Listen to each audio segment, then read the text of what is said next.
गाउँ सहर सारा गुन्जाउने यो हो रेडियो सान्वी 96.4। रेडियो सान्वी 96.4। कोनो किसिम के लुका चुरा के छुपा के कोनो बात ना करीने, हमनी सीधा प्रश्न पर सीधा जवाब हमनी के वक्ता लोग से हमनी लेवे के प्रयास करीने। और ई कार्यक्रम में हमनी हर क्षेत्र और हर समाज के प्रबुद्ध व्यक्ति होके चाहे कोनो किसिम के भी अभियान में लागल व्यक्ति होको, वैसन व्यक्ति लोग के हमनी के कार्यक्रम में जोड़ते आ रहल बानी। और आज हमनी कार्यक्रम के छलफल में एगो युवा नेता और एगो युवा के क्षेत्र में कहीं लंबा समय से काम करते आयल एगो राजनीतिक व्यक्तित्व और साथ में विद्यार्थी कॉलेज स्कूल के विकास में भी भूमिका खेलल एगो व्यक्ति संगे हमनी छलफल कर रहल बानी आज के छलफल में। और आज के छलफल में हमनी से छलफल करे खातिर नेवी संघ पर्सा के पूर्व जिला अध्यक्ष, विद्यार्थी नेता और ये हाल नेपाली कांग्रेस के युवा नेता के रूप में वीरगंज में अपन पहचान बनावल चर्चित युवा नेता राकेश यादव के हमनी छलफल में जोड़ले बानी। सबसे पहले राकेश जी के हम कार्यक्रम में स्वागत करके चाहेम। राकेश जी, हमनी के कार्यक्रम आमने सामने में अपने के स्वागत बा। धन्यवाद मनोज जी, धन्यवाद। राकेश जी, बताओ जाओ अपने के पिछिलका समय और अपने के अभियान, विभिन्न किस्म के अभियान में अपने भी चलावत रहीने, चाहे वो कला क्षेत्र के होको, चाहे गला क्षेत्र के होको, चाहे राजनीतिक अभियान होको, चाहे विद्यार्थी लोग के परिवर्तन, वृद्धि, विकास, कॉलेज के पढ़ाई लिखाई के बात होके, कुछ ना कुछ अभियान अपने चलाते रहीने। सामाजिक अभियान से भी लंबा समय तक अपने जुड़नी। अभी अपने कौन काम में व्यस्त बानी? अभी तो समय का कि दुनिया के साथ चले के पड़ी, समय बहुत ही प्रतिस्पर्धी हो गई बाटे। जी जी जी। तो अपन जीवन यापन के कार्य में प्लस अभी जौन किस्म के सामाजिक रूप में एगो चेतना में, जैसे लोग के शिक्षा स्वास्थ्य के बारे में जानकारी, अभी जो कोविड के एगो महामारी चल रहा बा, एकरा बारे में कहीं ना कहीं सचेत रह के एकरा के बचल जा सकता है। एकरा पर भी अब जैसे कि अभी तो लोग के कोविड बुझा था जो भोरे पर आ गई बा। जी जी। प्लस अभी अध्ययन में बानी, अब कोनो राजनीतिक रूप से भी कोनो किस्म का भी जिम्मेवारी नहीं के मिलल, तो समय में अध्ययनशील अभी विभिन्न किस्म के। अब जैसे अभी अब कम्युनिस्ट लोग के का हाल बा, कैसे बा, अभी कम्युनिज्म के बारे में भी कार्ल मार्क्स के भी पढ़ रहल बानी, का अवस्था बा केंगे बा। राकेश जी, अब जैसे कि अपने लोग एगो नेपाल के प्रजातांत्रिक आंदोलन में वीरगंज के प्रशैली युवा लोग के भूमिका महत्वपूर्ण रहे और वो युवा लोग के अपने नेतृत्व भी करे वाला व्यक्ति के रूप में एगो चिन्हानी वीरगंज में। इतना शहादत के बाद, इतना बलिदानी के बाद और इतना मेहनत के बाद में ये हमने के प्रजातंत्र देश में आयल बा। पछिलका बार देश के सिनारियो अपने देख रहल बानी, राजावादी शक्ति लोग भी हर दिन एगो प्रदर्शन सब कर रहल बा, भारी संख्या में लोग उतार रहल बा, अपन शक्ति प्रदर्शन कर रहल बा। एकरा के अपने कैसे ले ले बानी? एकरा में एगो चीज का बा कि जे हबुड़ाए के ना पड़ी। जी जी। कोनो किस्म के जैसे प्रजातांत्रिक व्यवस्था में, देश गणतंत्र में गइल बा, प्रजातांत्रिक व्यवस्था में कोनो भी देश के स्थिर होके खातिर, एगो स्टेबल शासन के गति लेवे खातिर एगो समय लागेला। हमनी के देश में तो ओसन के कोनो भयावह स्थिति ना भइल। अपने चाइना के रिवॉल्यूशन के बारे में देखेम, जाके पढ़ेम, चाहे यूएसएसआर रसिया के निर्माण के बारे में पढ़ेम, क्यूबा के निर्माण, जहाँ मने जैसे कम्युनिस्ट देश बाटे, जहाँ गणतंत्र के स्थापना भइल बाटे, सारा देश के इतिहास पढ़ें। जर्मनी हो को हिटलर के बाद में जर्मनी के अपने इतिहास पढ़ें, चाहे जापान के इतिहास पढ़ें, तो पहले तो क्या रहे कि राजा पद्धति, माने मानी जो हमनी है राणा शासन रहे, ये भारत में अपने के अंग्रेज शासन रहे, राजा शासन रहे। तो बहुत प्रत्येक देश के इतिहास में अपने देखें तो ऐसा का प्रभुत्व बर लोग, पूंजीपति लोग के एगो माहौल रहे। तो इ परिवर्तन करे के बेरा में एगो अवस्था अनस्टेबल होला, एक स्टेबिलिटी लियावे खातिर एगो समय मांगेला। जैसे चाइना में देखें, चाहे अपने के हम कहनी है जो रसिया के देखें, रसिया के बात में जब कम्युनिस्ट लोग के शासन आवेला तो सिविल वार चलेला, 2-2 बरस, 3-3 बरस, 4-4 बरस सिविल वार चलेला। CIBIL war in the sense अपने के वहाँ का होला कि जे 2 गो शक्ति होला। जैसे हमनी यहाँ राजा तुरंत सत्ता छोड़ देले, जी जी, यहाँ जब जनता रोड पर आई तो राजा तुरंत सत्ता छोड़ देला। लेकिन उहे अगर राजा के साथ में रहे वाला सैनिक अथवा व्यक्ति लोग अगर आंदोलन पर आई अथवा हथियार उठाई तो सिविल वार हुई। 2 किस्म से हुई, जैसे प्रजातांत्रिक शक्ति है, राजावादी शक्ति में सिविल वार हुई तो यह बहुत बड़का बड़ी भयानक स्थिति हो जाए, तो रक्तपात हो जाए। लेकिन का भेल, माओवादी लोग भी सही तरीके से वार्ता में आ गए, राजा भी उचित तरीके से बेचारा गद्दी छोड़ दिले। आज एगो कड़ाक से हमनी के देश में शांति के प्रक्रिया आके कहीं ना कहीं एकरा के आगाड़ी बढ़ाओ। राकेश जी अपनी मजबूती के बात कहनी है। अभी तो नेपाल में बहुत ही बरियार सरकार बा और 3 तह के सरकार बा, 3 तह के बरियार सरकार बा अभिन, और संघ सरकार तो अभी नेपाल के मतलब अभी तक के सबसे बरियार सरकार बा। तो एकरा के मतलब काहे नहीं के हमनी के ऐसन ऐसन शक्ति आ रहा बा, ई शक्ति से बिहान अपने कहीं के डराए वाला अवस्था नहीं के। लेकिन एगो मन में आशंका तो बा लोग के कि प्रजातांत्रिक शक्ति हमनी के प्रजातंत्र जौन हमनी प्राप्त के बानी गुमे के एगो खतरा या संकेत के रूप में एकरा के ले रहल बा लोग, बिहान कुछ भी हो सकता कहता लोग। तो एकरा के भी एमे सचेत भइल जरूरी बा कि ना बा प्रजातांत्रिक शक्ति के? ना ओमे देखी, प्रजातांत्रिक व्यवस्था में सबके आवाज उठावे के, आखिर वही से तक गणतंत्र के बात कही जाता है ना। आवाज उठावे के सबकर हक बा, अपने आवाज के दबा नहीं सके तब तो हो गल, तो अपने तानाशाह हो जाए। तो पुरानका जवन शक्ति रहे जेंगे राजा के विरोध में नहीं के बोले के, राजा के विरोध में कोनो बात नहीं के करे के, गावे के गीत नहीं के गावे के, पत्र पत्रिका में नहीं के बिल्ली के सर्वोच्च हवन कह के, तो फिर आखिर ई शासन में और शासन में फर्क का रहे? ओकर हक बा, बकायदा रोड पर उतरी, ओकरा खातिर अपने हमनी के डराइला के जरूरी नहीं के, जनता के डराइला के जरूरी नहीं के, आराम से बात रख सकता।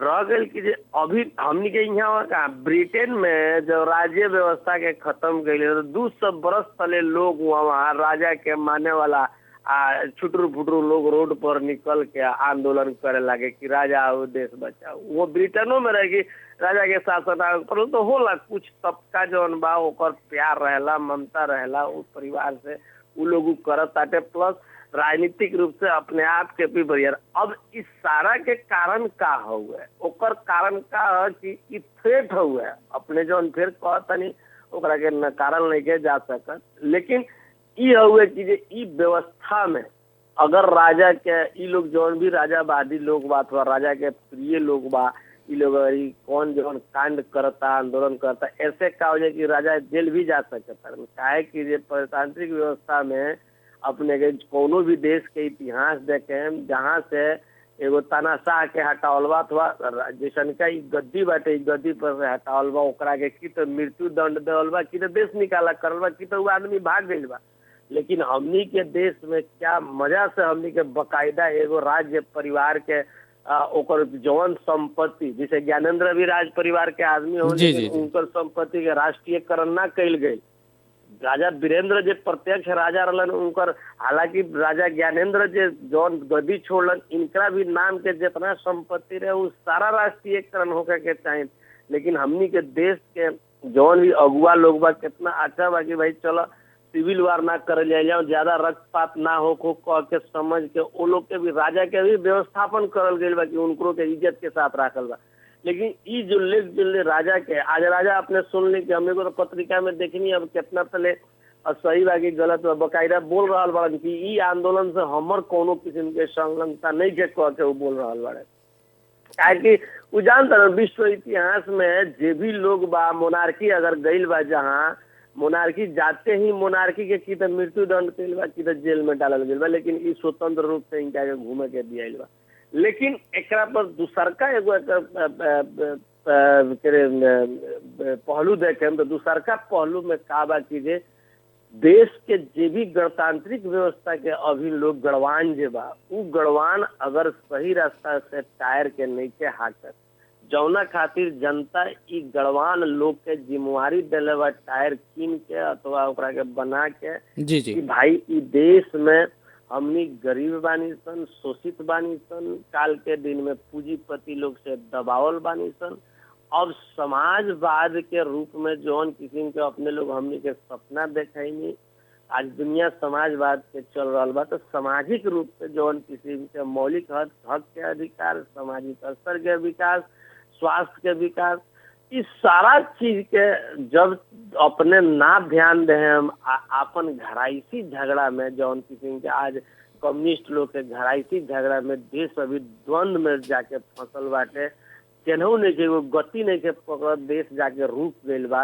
राकेश जी, कहीं ना कहीं इस चीज के माने एगो प्रभाव जे बा जौन शासन के सोच के हम के आंदोलन के निसन जेल मिल गए निसन उस चीज के उपलब्धि नहीं खेल लौक रहा जैसा हमरा लागे। राकेश जी, उपलब्धि है नहीं, देश में जवन 3 तरह के सरकार में देश जौन भ्रष्टाचार जौन हो रहा बा, नेता लोग जौन भ्रष्टाचार कर रहा बा, लोग के कहा बा ई राजा के समर्थन में जौन रोड में आ रहा बा लोग पहले से ज्यादा वो बढ़ोतरी हो रहा बा, तो एकरे उपज है, एकरा के लोग ई तरीका से समीक्षा कर रहा बा।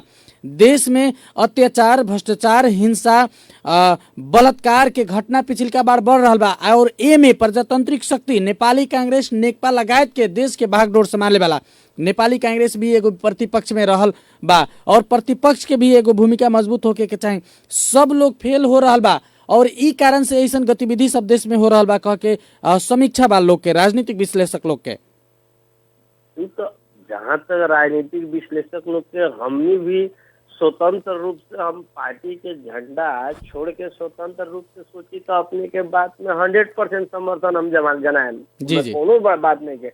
लेकिन सोचनीय विषय का बा कि देखिए 74 साल के चुनाव के बाद संसदीय चुनाव विकास निर्माण के चुनाव है, 70 साल के चुनाव संविधान निर्माण के चुनाव है, 63, 62, 63 के चुनाव जनता के मत अनुसार जनता के संविधान पर आई देश जनता चलाओ करके बनल के चुनाव के सारा उपलब्धि रहे।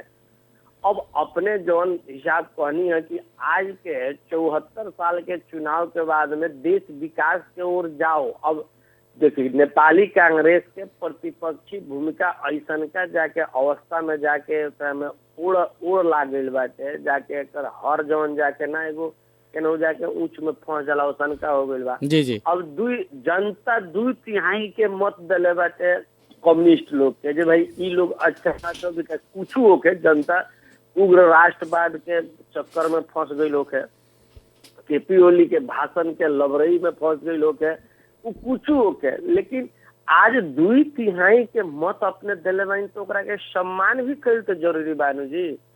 अब 2/3 के मत जैसे मधेश में मधेशवादी दल अपने आप के जय मधेश कह के जवन वोट लेले वाला लोग आज मधेसी शहीद लोग के घायतों लेके का अवस्था बा अथवा का विकास हो रहा बा ज्यादातर ना लग 2 नंबर प्रदेश के अवस्था के बारे में मीडिया लोग के हमी के जानकारी ना करा जी। लेकिन राकेश जी, हमारे कहे के मतलब नेपाली कांग्रेस दोनों हाउस में और देश के तमाम हाउस सब बा, हर हाउस सब में नेपाली कांग्रेस दूसरा भूमिका में बा, प्रदेश नंबर 2 में तीसरा भूमिका में बा, संघ सरकार के अपने प्रमुख प्रतिपक्षी दल के भूमिका में बा नेपाली कांग्रेस। काहे नहीं की अपने लोग जिम्मेवार बनावे सक रहल और युवा लोगों में भूमिका काहे नहीं खेले सक रहल? हम वही चीज पर आवत रहनी मनोज जी कि हमरा कहे के मतलब प्रतिपक्षी के भूमिका है अपन वॉइस देवे के, अपन बात रखे के, जनता सामने गलती हो रहा बा ओकरा के उजागर करे के। प्रतिपक्षी के भूमिका तो ई नहीं के शेर बहादुर जी हुआ जाके केपी ओली के मुड़िए फोड़स तो लोग समझी कि जे ना कांग्रेस प्रतिपक्ष कर रहा बा। अब आम सवाल की ई 5-6 महीना 7 महीना के भीतर के हमनी के बात कही जाए तो 5-6-7 महीना में कांग्रेस के चुप्पी साधला के एगो और ही कारण का बा कि जे कोविड के जो भयावह स्थिति बाटे उ हुए। दूसर का चीज बाकी हम इतना कहते हुए नेपाली कांग्रेस भी दूध के धोल बा कह के हम प्रमाणित नहीं करे के चाहत। हम ई चाहतनी कि नेपाली कांग्रेस के और ही कुछ ना तो जन में जाके अथवा अपन विभिन्न किस्म के जौन संजाल बाड़ा सन जैसा अपन महिला संघ बा, नेवी संघ बा, युवा संघ बा, संजाल के परिचालित करके एक व्यक्ति के कन्विंस करे के हिसाब से गांव स्तर के बूथ कमेटी बाटे इस सब के बात तो बतावे के चाहिए अपने के बात में हमार समर्थन बा कि हाँ प्रतिपक्षी। लेकिन इस सारा काम हो रहा बा लोग के लौकत नहीं थे और दुनिया आतीत बाटे भाई। हम तो ई कहनी कि अगर हमरा से ई बात कहें तो नेपाली कांग्रेस अभी के अवस्था में बहुत अच्छा काम कर रहा बा कि कम से कम हम का कहनी शुरू में पहाड़ के उग्र राष्ट्रवाद से जन्मल केपी ओली के सरकार मधेश के उग्र मधेशवाद से जन्मल उपेंद्र यादव के सरकार, यानी जसपा जेकरा के लोग कहता जो नेकपा कहता, तो ये दोनों उग्रवादी शक्ति के कम से कम जनता आज चिन्हत तो बा। अब एकरा में देखिए का एगो बहुत बड़का भारी समस्या बा। अगर कांग्रेस एकरा में अगर कोनो किस्म के एक्शन ली, आंदोलन करी तो उहे जनता इन द सेंस जनता के तो मतलब नहीं कि जनता के दुबेरा खाए के बा। ये एमएलए और मधेशवादी जो अपना के लोग कहता, ई लोग हल्ला कर लगी कांग्रेस सत्ता से बाहर बाटे छटपटी धले बा। हमनी के दोनों ओर से समझते बा। हमनी चाहता नहीं कि जनता के वोट के माइंडेड जेकरा मिलल बा, चाहे प्रदेश नंबर 2 के मधेशवादी हो को, चाहे प्रदेश में कम्युनिस्ट लोग के मिलल हो, ये लोग विकास कर लो।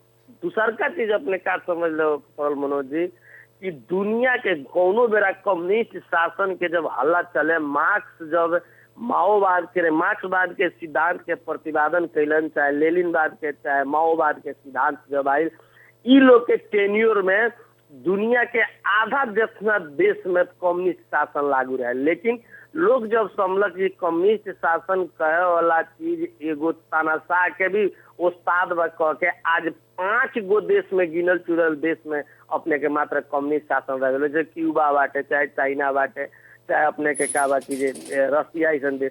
तो इस बाकी सारा देश कम्युनिस्ट शासन छोड़ा। आज जनता के बुझे के पड़ल कि कम्युनिस्ट लोग जवन सपना देखावता उ सपना ही होला। जे लोग ओकरा के वोट दे रहा बा, जौन हल्ला लबरई के जौन भाषण करके दिला, तो ई अवसर तो जनता के देवे के पड़ल, लोग भाई बुझे के पड़ल यहाँ कम्युनिस्ट अथवा केपी प्रवृत्ति के लोग अथवा प्रचंड प्रवृत्ति के लोग, ई लोग जे बा ई बहुत बड़का भारी धोखाबाज हुए, देश के ले जाके भड़खालों में डाल दी। कम्युनिस्ट के बात खाली करी लेकिन कम्युनिज्म लागू करबे ना करी। कम्युनिज्म लागू करी तो वो बुझता कि बिहान हमरे के लोग गोली मार के मुआ दी। कम्युनिज्म लागू होबे ना। अब कम्युनिस्ट कहला कि तू सारा चीज राष्ट्रीयकरण कर दो, वो के वाला संभव भी नहीं के। तो हमरा कहे के अर्थ अपने जौन बात में हमरा से कहने कि कांग्रेस के प्रतिपक्षी भूमिका एकदम सही रास्ता पर बाटे। अब अपने कहम कि हमने रोड पर निकल के नारा लगाई जी कांग्रेस राकेश जी, कांग्रेस अपने के रोड पर आवे के घोषणा कैले बा। अपने लोग रोड पर आवे वाला बानी बहुत जल्दी। मुद्दा सब का बा देश के अभी वर्तमान कौन चीज लेके जनता के बीच में अपने लोग जा रहल बानी? एकरा खातिर मुद्दा गिनती बाटे। जैसे जहिया से केपी शर्मा ओली प्रधानमंत्री भइल बाड़े, वो दिन से कईयों कांड के सारा किताब बनावल बा, मोटरी बा। जी हमनी के राकेश यादव जी नेपाली कांग्रेस के युवा नेता पर्सा जिला के हमनी के साथ में जुड़ रहनी है। हमनी के कार्यक्रम अंत और आ गई बनी और अंतिम समय में उनकरा से हमनी के कार्यक्रम विचेत हो गई बा। कुछ समय बाद हमनी के उनकरा के जोड़े के प्रयास कर रहा बानी। कार्यक्रम आमने सामने के आज के दंगल में अपने बानी हम मनोज पटेल बानी और हमनी के साथ में नेपाली कांग्रेस पर्सा के पूर्व जिला सभापति समेत रहल नेपाली कांग्रेस के युवा नेता राकेश यादव प्रखर बतका हमनी के साथ में जुड़ल बानी और हमनी संगे छलफल कर रहल बानी। आमने सामने कार्यक्रम अपने के कैसन लागेला, अपने के सलाह सुझाव और खूबसन बात से हमरा के अपने भेज सकतनी, हमरा के पेठा सकतनी। ये हमार निवेदन बा अपने के। रोज हमनी जनता संगे सरोकार रखे वाला विषय वस्तु पर चर्चा परिचर्चा चलाते आ रहल बानी और ई कार्यक्रम अपने रात बीबीसी सेवा के बाद में भी हमनी के सुन सकतनी। पुनः प्रसारण सवेरे ई कार्यक्रम आवेला 7 बजे से 7:30 बजे से 8 बजे तक कार्यक्रम आवेला और अपने के निवेदन बा ई कार्यक्रम में अपने जुनी और जनता जनार्दन होला। जनता ई सब छलफल छोड़ सुन के अपन एगो जहम में, अपन एगो मन में, एगो दिल में एगो धारणा बनाई और धारणा के लेके अपने आगे बढ़ी। समाज के रूपांतरण खातिर युवा लोग की भूमिका, समाज के हर नागरिक के भूमिका महत्वपूर्ण हो सकता। एगो जनादेश मतादेश के अधिकार अपने लगे बा। सही मत के सही प्रयोग करके अपने अपन सरकार चुनी ने सरकार चुन दिल बानी। सरकार के जवाबदेहिता भी बनावे के जिम्मेवारी भी अपनाइए के बा, हम ये कहें। और आज के कार्यक्रम के हमनी अंतिम ओर आ गइल बानी और हमनी के राकेश जी के फेनु हमनी संपर्क में ले आवे के प्रयास कर रहल बानी। उनकर अंतिम हमनी के समीक्षा कार्यक्रम के ई छलफल के अंतिम समीक्षा हम उनकरा से लेहम और हमनी के राकेश जी फेरू संपर्क में आ गइल बानी। राकेश जी, हमनी कार्यक्रम के अंत ओर आ गइल बानी। कंक्लूजन में, अंतिम समीक्षा में जनता जनार्दन होला, जनादेश दिले बा, मतादेश दिले बा, तो राजनीतिक दल के पार्टी के लोग के सरकार चलावे वाला गढ़वाल लोग के भी जिम्मेवार में ले आवे के खातिर, जिम्मेवार बनावे खातिर नागरिक के, युवा लोग के भूमिका महत्वपूर्ण हो सकता। अपने नेपाली कांग्रेस के एगो युवा नेता के हिसाब से का कहे हमनी के जनता जनार्दन के? एकदम प्रश्न विचार बा कि अपने लोग के एगो प्रश्न मत देवल गई, लोग के विकास निर्माण, जनता के, युवा लोग, जनता के रोजगार, स्वास्थ्य सेवा, सुविधा, शिक्षा, विकास निर्माण के सारा अवसर के हिसाब से देश में विकास हुई कह के लोग के एगो अवसर दिया। तमाम जनता जो सुन रहा बा हमनी के वॉइस के, हमनी के ये बात है कि जो भाई हबुड़ाए के बात नहीं है, देश परिवर्तनशील अवस्था में बाटे। कोनो भी शासन के एगो स्टेबल होके खातिर एगो समय लागेला। जैसे संघीयता देश में आइल बा, अपने के 3 तरह के सरकार के निर्माण बाटे, एमे होला तनका भ्रष्टाचारी, चरम लापरवाही, शासन के व्यवस्था के स्टेबल होके में एगो समय लागेला। लेकिन एकरा खातिर करे वाला लोग के जिम्मेवारी पूर्ण अवस्था के पड़ला, जौन अभी के शासन व्यवस्था संचालक लोग के इस किस्म के जिम्मेवारी पूर्ण तरीका से एगो हिसाब नहीं के पड़ल। उससे आम तमाम जनता से हमारा आग्रह बाकी इस सारा चीज के अपने लोग एकरा के लिख के राखी, समझ के राखी कि जे हाँ ई देश खातिर समाजवादी व्यवस्था जौन जन खातिर हिसाब करे खातिर समाजवादी व्यवस्था के जरूरी बा, जौना खातिर नेपाली कांग्रेस 2007 साल से अनवरत रूप से लड़ल आ रहल बाटे। उससे आवे वाला दिन में जनता ई समझे के पड़ल कि अगर अपन विकास निर्माण, अगर अपना किस्म के भावनात्मक विकास से लेकर सामाजिक विकास अगर करवाओ को बा, तो आवे वाला दिन में नेपाली कांग्रेस के जनता लोग साथ दी। अभी जौन किस्म के कम्युनिस्ट सरकार कह के एगो चरम लापरवाही है जौन भ्रष्टाचारी कर रहल बा, एकरा के परास्त करे खातिर कहीं ना कहीं अभी जौन किस्म के बाद विरोध के भाषा सब आम तमाम जनता अगर दी तो लोग के थ्रेट हुई। अभी भी ये लोग के सुधरे के अवस्था हो सकता है, ताकि विभिन्न किस्म के प्रतिगमनकारी शक्ति लोग, राजावादी शक्ति लोग जो सलबलाए के अवस्था आ रहा बा, सोच रहा बा, ओकरा खातिर भी एगो झापड़ के रूप में हुई। हमनी के फिर से गणतांत्रिक शक्ति एक होके ई देश के अभी बहुत जल्दी ही निमन बना के एगो अच्छा विकासशील देश बनावे। जी राकेश जी, व्यस्त समय के बावजूद हमनी के समय देनी, हमनी के कार्यक्रम के अंत और आ गए बनी समय देनी, हमनी के बहुत बहुत धन्यवाद। हम अभी अपने से छुटेम।